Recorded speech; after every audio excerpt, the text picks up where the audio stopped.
recording. Good to go. Tell me, you confronted Nicola Sturgeon, ex-First Minister of Scotland. Can you tell me about it? Well, it wasn't by design. It kind of just happened. I was at the International Women's Day celebrations at the City Council, Glasgow City Council, and I listened to her and Shirley Ann Somerville with their speeches, and it left me just angry, I must admit, angry. And I saw Shirley Ann Somerville leaving the hall, and I went to speak to her. I was going to actually shake her hand and call her a fucking hypocrite.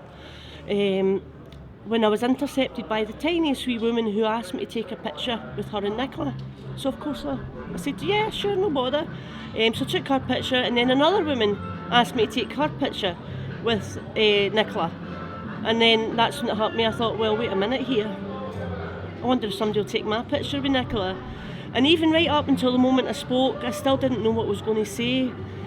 Because for 6-7 years I went round every MSP with the stories that women prisoners spoke to me, and I took their words to every MSP leading up to the GRR vote, and I finally had the organ grinder next to me, and even then I stood beside her, I put my arm around her, and all I kept saying in my mind was, don't swear and don't hit her. And it was just when she put her hand around it, that's when it just came out my mouth, and it was the God's honest truth, because what I said was the truth. And what I said was, I had been SNP for over 30 years until she came to power, and I've never been more disappointed in a politician in my life as I was with her. And of course she's walked away, and our photographer gave me my phone back, and that's when I said about women in prison. I asked her if she'd spoke to women in prison. She said yes, and she's a liar, because I know for a fact that she hasn't. And I was so angry at that point when she said that it wasn't true, and it was at that point I really felt I had to hold myself back, because I really was so angry, and I'm so pleased I didn't swear, but I did shout, shame on you, shame on you. I wish I could have said more, but obviously you're limited. But it was not by design. Karma stepped up, because it was meant to happen.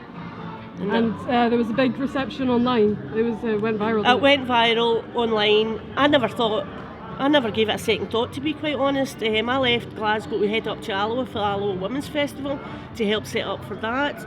And on the Saturday, we had a wee bit of an emergency at home, and I never even said anything to my husband or my family. But on the Saturday I was getting messages from everybody, from work colleagues, from family, all over the place, even from America, and saying, oh my God, you went viral. And I was, oh my God. So I decided to tell my husband, and I was like, I'm kind of in all the newspapers, and I went a bit viral, and his answer was, what did you do? I says, I kind of said sorry to Nicola Sturgeon yesterday. And he just shook his head. I says, I did not swear, because I do like a sweary word. I did not swear, and I wasn't abusive. I says, I was extremely polite. I says, and I was very proud of myself for that. And that was it, basically. It just happened. I didn't plan it. And what are you doing here today?